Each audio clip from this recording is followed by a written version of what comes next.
Ladies and gentlemen, every single thing in your life right now, where you live, how much you earn, how you feel when you wake up, your relationships, your confidence, your fears, your results, is there because of you. It's hard to swallow, especially when it's easier to blame the economy, your parents, your trauma, your friends, or the government. But the truth is simple. You are the cause, not the effect. Life doesn't just happen to you, it happens through you. The thoughts you think, the emotions you allow, the decisions you've made, those are the invisible forces constructing the visible results of your life. If you're living in chaos, if negativity is haunting you, it's not the world attacking you. It's you misusing the most powerful tool you've got, your mind. The vast majority of people live as if they are constantly being pushed around by unseen winds. They complain about how unfair things are, how hard it is to get ahead, how people never change, how opportunities never seem to show up for them. What they don't realize is that those winds are blowing from within. Your mind is the generator of everything you experience. If you run a program in your head that says I'm not enough, your subconscious will orchestrate your actions to prove that belief true. If you walk around thinking nothing ever works out for me, then your mind will sabotage every opportunity so that you can be right. We are addicted to being right even when it ruins us.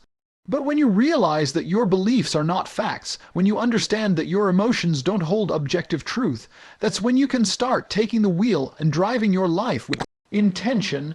This is why it's not enough to simply want change. Everybody wants to feel better. Everybody wants to be confident, but very few people take responsibility for the emotional and mental garbage they've been allowing to run on autopilot. Most of your negative feelings aren't random, they're rehearsed, they're practiced. You've built emotional habits around fear, around doubt, around regret. And those habits get triggered every time something inconvenient happens. You're not feeling bad because life is bad. You're feeling bad because you've trained yourself to respond that way. This isn't criticism, it's liberation. If you trained your mind to be negative, you can retrain it to be positive. If you wired yourself for fear, you can rewire yourself for strength. When you begin to take control of the cause side of life, everything changes. You stop asking, why do bad things always happen to me? And start asking, what belief system have I built that attracts this pattern? You stop feeling powerless and start building discipline. You start choosing thoughts like weapons. You start filtering out the poison that weak people and broken systems have fed you since you were a child. And you begin to realize something profound. Every negative experience you've been through, every time you felt like quitting, every time your back was against the wall, you created the meaning behind it. You assigned the value. The event didn't destroy you, the interpretation did. The most dangerous phrase a person can carry is, "That's just how I am." No, it's not. That's just who you've chosen to remain. That's just the identity you've settled for, over and over again, until it felt natural. But just because something feels familiar doesn't mean it's right. Your identity is not set in stone.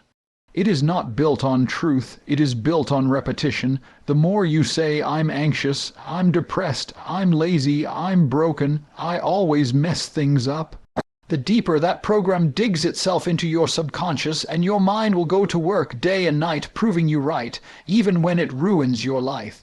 So if you want to break free from negative feelings, you don't start by fighting the emotion, you start by replacing the identity that fuels it. You need to become the kind of person who takes command over their emotional state, not because life is perfect, but because you are powerful. You need to become the kind of person who sees a setback and chooses to ask, what is this trying to teach me? Instead of spiraling into despair. You must understand that every feeling you experience is a result of the thoughts you permit and the meanings you assign. You are the builder, you are the artist, and if your life looks like a mess right now, don't curse the canvas, change the brush. Stop painting disasters and calling them reality. Your reality is nothing more than a reflection of your internal beliefs being projected into the external world. Every time you blame, complain, or justify, you hand your power away. You reinforce the idea that you are at the mercy of forces beyond your control. But when you finally decide to own your circumstances, even the painful ones, you position yourself to transform them. Taking responsibility doesn't mean you're at fault for everything that happened to you. It means you recognize your ability to respond differently going forward. You can't change the past, but you can change how you carry it. You can rewrite the meaning. You can stop reliving the same emotional story over and over. Because the truth is, until you stop allowing the same beliefs to direct your mind, you'll keep creating the same emotional prisons. And you'll call it life, but life isn't pain. Life isn't negativity. Life isn't hopeless. That's just a program. A lie, a trap, and the moment you choose to reject it, to stand up and say, I'm done with the dumb sh*t. I'm done being a victim. I am the cause, and I'm rewriting this story. Everything begins to shift. Your energy changes, your thoughts sharpen, your results compound, not because the world changed, but because you did. Negative emotions are not commands, they're signals. They're not the truth, they're data. But the mistake most people make is confusing how they feel with who they are. They feel fear and conclude they're weak. They feel anxiety and assume something is wrong. They feel unmotivated and believe they've lost their purpose. But your emotions are not dictators. They don't get to tell you what your day will be, what your worth is, or what your future holds. They're like the check engine light in a car. You don't panic when the light comes on. You investigate. You don't throw the whole vehicle away. You look under the hood. That's exactly what you need to start doing with your emotional states. Because the feelings you're experiencing are not the problem. The interpretation of those feelings is. When you begin to truly understand the nature of emotions, you stop being controlled by them. You stop running from them, numbing them, hiding them, or pretending they aren't there. And more importantly, you stop obeying them. Just because you feel tired doesn't mean you stop. Just because you feel sad doesn't mean your life is broken. Just because you feel doubt doesn't mean the path is wrong. Your emotions will fluctuate constantly based on hormones, sleep, what you ate, the weather, a comment someone made, a memory that resurfaced. They are unstable. So why are you letting unstable things build the structure of your life?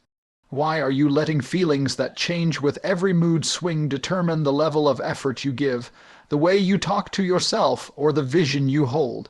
You have to rise above this low-level programming.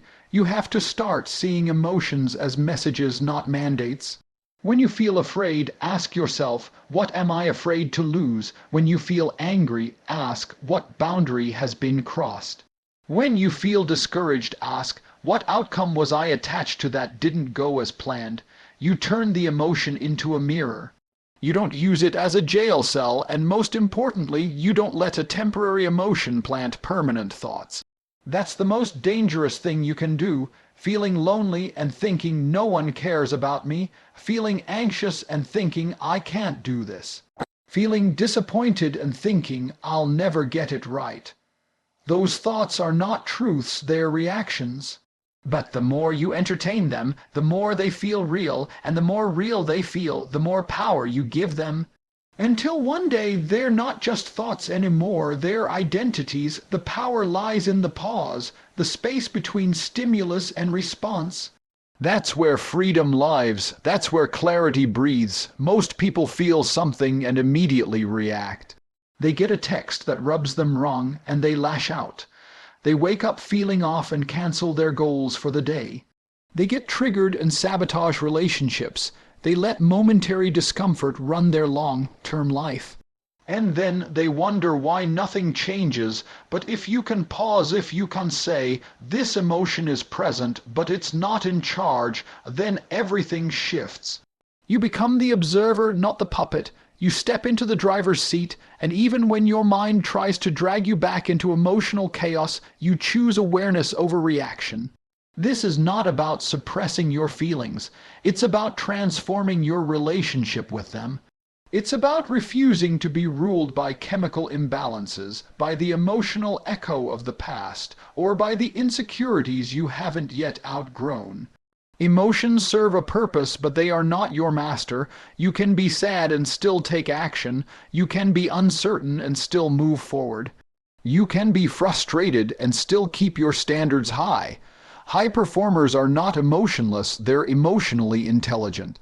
They know when a feeling is trying to teach them something, and they know when it's just noise.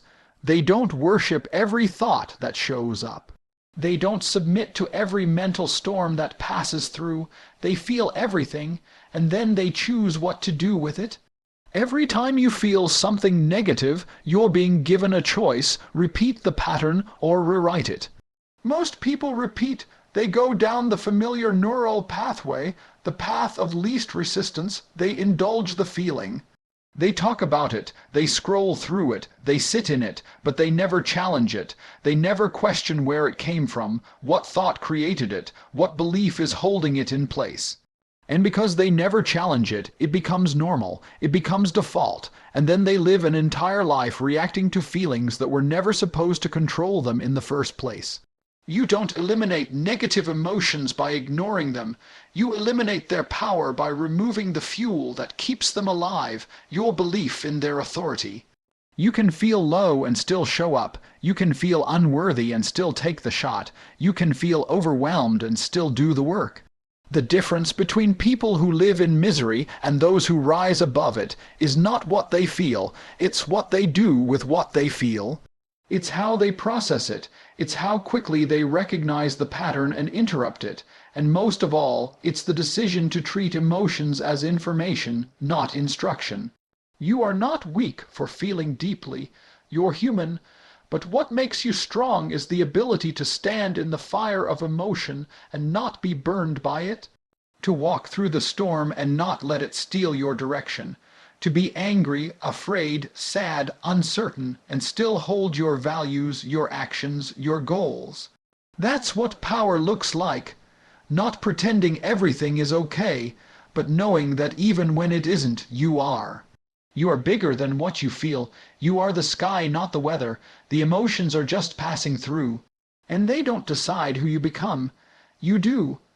Most people are waiting to feel better before they start doing better.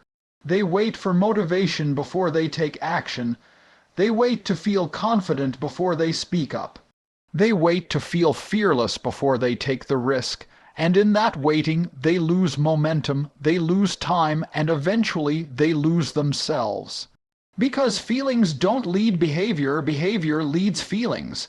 The truth that most don't want to admit is simple but uncomfortable. Discipline destroys doubt.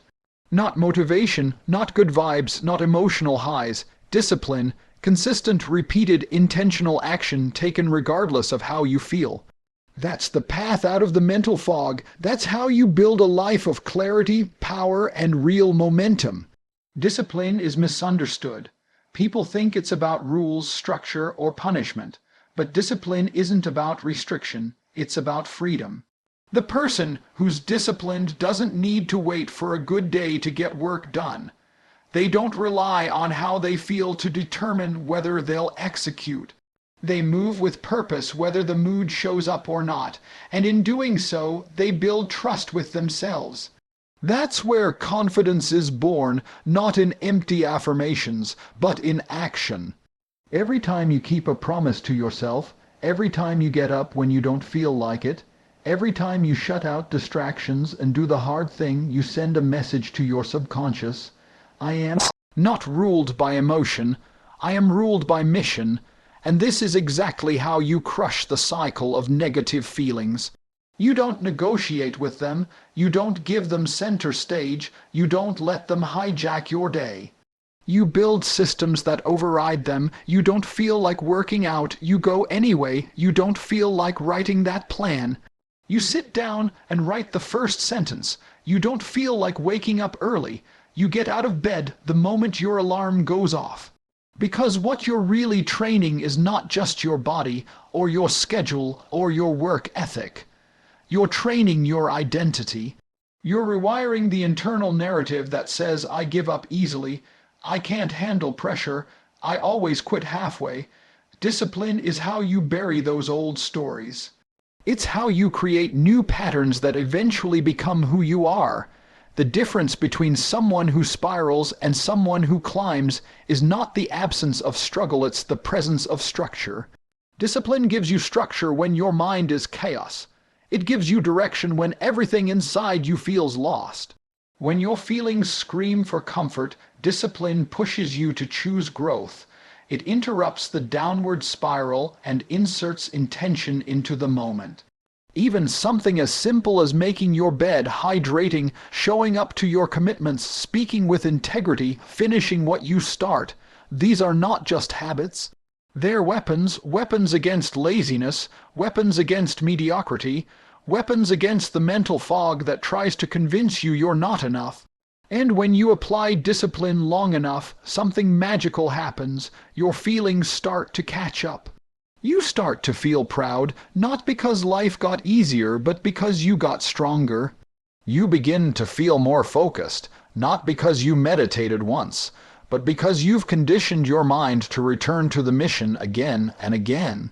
You stop identifying with your limitations because you've proved them wrong so many times through action that they no longer hold power. This is why the discipline first mindset is non-negotiable, because without it, you will always be at the mercy of your emotions. You'll be up when they're up and broken when they crash. You'll be inconsistent, confused, unfocused. And the worst part, you'll start believing that this emotional roller coaster is your personality, but discipline rewrites that story. It gives you a foundation that doesn't shake every time you feel doubt. It gives you a plan when motivation disappears. And it gives you a future that's earned, not wished for. Most people are not undisciplined because they're lazy. They're undisciplined because they haven't seen themselves win. They've made so many broken promises to themselves that they don't trust their own word anymore. So when they say tomorrow I'll change, they don't believe it. But you can rebuild that trust brick by brick, task by task. Show up when you don't feel like it. Follow through when no one's watching. Push one more rep when your mind says quit. Every time you win that battle, no matter how small, you build identity capital. And that capital becomes the foundation for real change.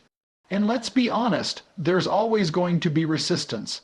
That voice in your head will always whisper excuses. It will say, you've done enough, you need a break, you're not ready, you're too tired, it doesn't matter.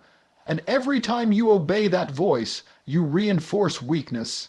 But every time you defy it, even in a small way, you sharpen your mental blade. Discipline isn't about perfection.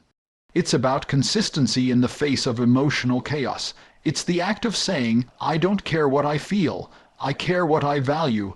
That's how you build a life that works even when your feelings don't.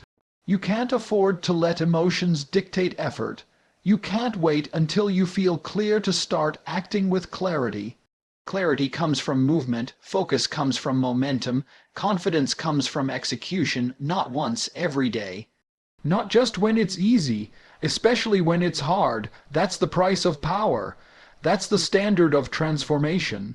You don't get it by doing what feels good. You get it by doing what works, and what works always is disciplined action repeated until it becomes automatic. Until it becomes identity, until the old version of you, the one who let every feeling stop them, is unrecognizable. Your environment is not just where you live or who you speak to. It's everything you allow into your space, into your mind, into your routine. What surrounds you shapes you. People underestimate just how much power their environment has over their mindset, their habits, and ultimately their destiny. You could have all the right intentions, all the right goals, all the right desires, but if you're stuck in a weak, cluttered, toxic environment, those intentions get buried. They never take root because energy is contagious, and if you're constantly surrounded by low-energy people, low-value content, and low-standard habits, your potential will suffocate.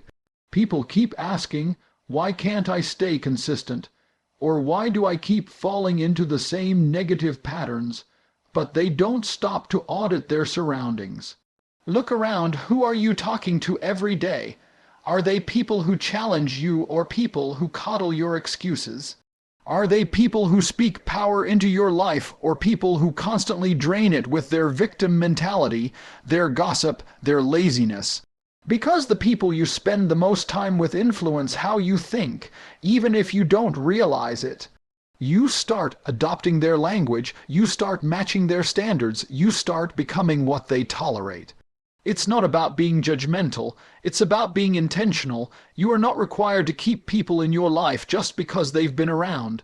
If someone is holding you back, distracting you, or diminishing your energy, you owe it to your future to create distance. And it's not just people, it's the media you consume. Every video, every post, every podcast, every article, every song, it all programs you. Every scroll through social media is a transaction. You're trading your attention for influence. You're either feeding your mind with things that sharpen you, strengthen you, stretch you, or you're feeding it with distraction, comparison, noise, and weakness. And over time, that influence accumulates. It doesn't feel like much in the moment. 5 minutes here, 10 minutes there. But it adds up. You think you're just killing time, but time is killing your drive. Your emotional state is being altered. Your focus is being scattered. Your priorities are being rewritten in the background, and most people don't even notice it happening. You can't keep feeding your mind junk and expect it to produce clarity. You can't keep listening to mediocrity and expect to live with excellence. You can't keep watching chaos and expect inner peace. Your environment is your foundation. If it's weak, unstable, or noisy, it doesn't matter how strong your ambition is. It won't stand. You'll keep resetting. You'll keep losing momentum. You'll keep asking why you feel stuck. But the real question is, what are you tolerating? What have you allowed into your life that has no place being there, and why haven't you removed it? People think they need to fix their mindset first, but often the mindset doesn't shift until the environment does. When you start removing distractions, suddenly your clarity improves. When you distance yourself from complainers and cowards, your confidence starts rising. When you stop watching pointless content, your time multiplies. But that doesn't happen by accident. You have to edit your life like your future depends on it because it does. You can't build a powerful mindset in a weak environment. It's like trying to light a fire in the middle of a rainstorm. You have to create conditions that support growth. That starts with awareness and ends with action. You must become ruthless with what you allow in your space. Not angry, not bitter, just ruthlessly focused. If someone doesn't respect your growth, they don't deserve your time. If a habit doesn't serve your goals, it needs to go. If a pattern keeps pulling you back into negativity, it needs to be broken. That means having uncomfortable conversations. That means letting go of people who don't want to evolve. That means setting boundaries with things that steal your time and energy. It means refusing to settle for an environment that makes you shrink when you're trying to rise. And don't just think about who and what you need to remove. Also focus on what to add. Start curating your space like your life depends on it. Surround yourself with people who challenge your thinking, who push you to be better, who hold you accountable. Fill your time with content that educates, empowers, and elevates you. Build habits that recharge your energy instead of draining it. Set up physical spaces that support focus. Clean, organized, and distraction-free. Every detail matters.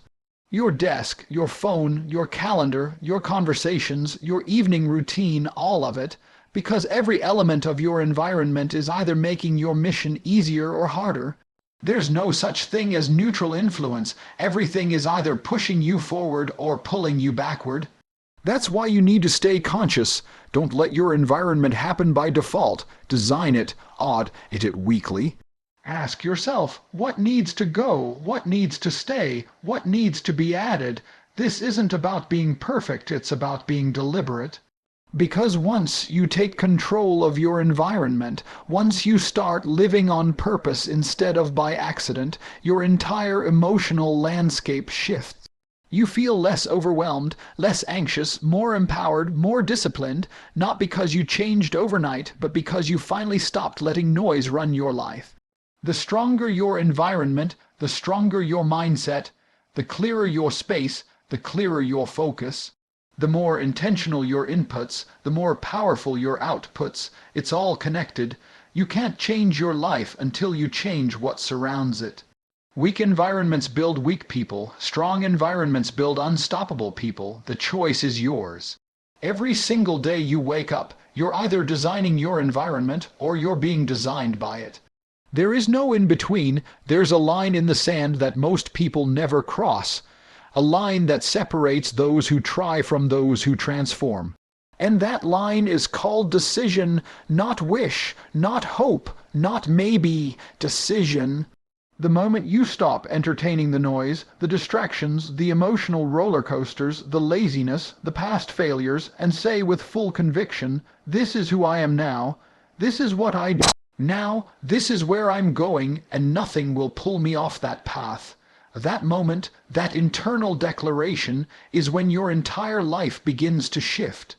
Because nothing changes until you do. Not your circumstances, not your emotions, not your relationships. None of it shifts until you make a firm decision that enough is enough. But the reason most people never reach that point is because they confuse desire with decision. Desire feels good. It's exciting. It creates temporary spikes in motivation. You see a powerful video, you hear an inspiring message, you have a rough day and promise yourself things will change, but the next morning you're back in the same patterns. That wasn't a decision, that was an emotional reaction. A real decision is not emotional, it's foundational. It's not dependent on the mood you're in.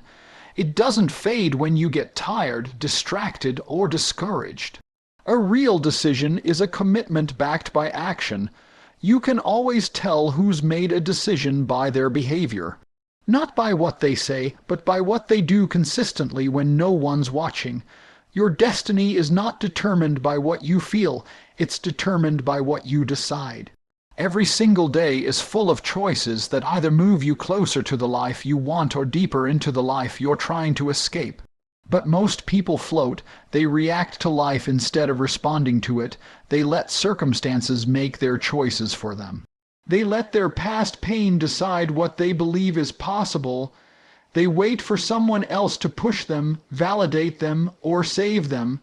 But the truth is, no one's coming. No one's going to drag you across the finish line. No one's going to build your discipline, fix your mindset, or remove your excuses.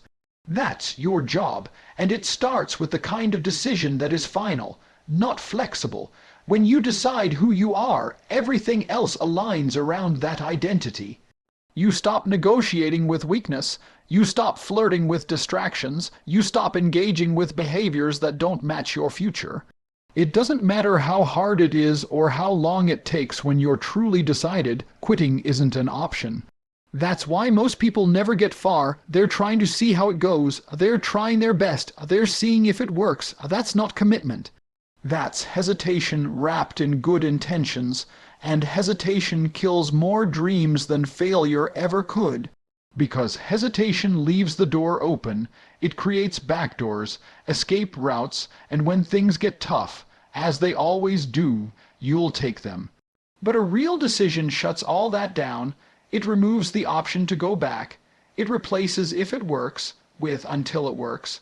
That's the energy you need to operate with. Because life will test you, you will get tired, you will get tempted, you will have moments where everything in your head is screaming at you to stop, to slow down, to give in. And in those moments, emotion won't save you, motivation won't save you, only decision will, the decision that this is who I am now. This is what I do now. Not when I feel like it, not when it's easy, every day, no matter what. You don't rise by accident. You rise by choice, and that choice must be made again and again, until your brain rewires, until your habits reinforce it, until your results prove it. A single decision can do what years of talking, planning, and dreaming never could, because it activates something deeper. It pulls you into alignment. Suddenly, you stop wasting time. You stop feeding negative emotions. You stop entertaining people who aren't going where you're going. You start moving with urgency, with clarity, with a fire that doesn't fizzle out the moment life gets inconvenient. You stop being the person who tries and start being the person who is. That's the difference between destiny and delusion. Delusion keeps you circling the same cycles, waiting for life to make it easier. Destiny is shaped by the man or woman who says, I don't care what's happened up until now, I decide how this story ends. That decision creates a gravitational pull. It pulls better habits into your life. It pulls better people into your space. It pulls higher standards into your daily behavior. Because the universe, God, or whatever force you believe in doesn't move on maybe, it moves on certainty. And when you operate from that level of certainty, the chaos around you doesn't matter. The delays don't matter. The judgment, the fear, the doubt, they show up, but they don't stop you, because your mind is already made up. People underestimate the power of decision because they've made so many weak ones in the past. They've said they'd change and didn't. They've promised themselves and broke it, so now, even when they say I've decided, part of them doesn't believe it. And that's the first battle. You must rebuild your relationship with your own word, and that happens through integrity, doing what you said you would do, especially when you don't feel like it. Because every time you follow through, even when it's hard, you reclaim your belief in yourself. And that belief becomes unshakable.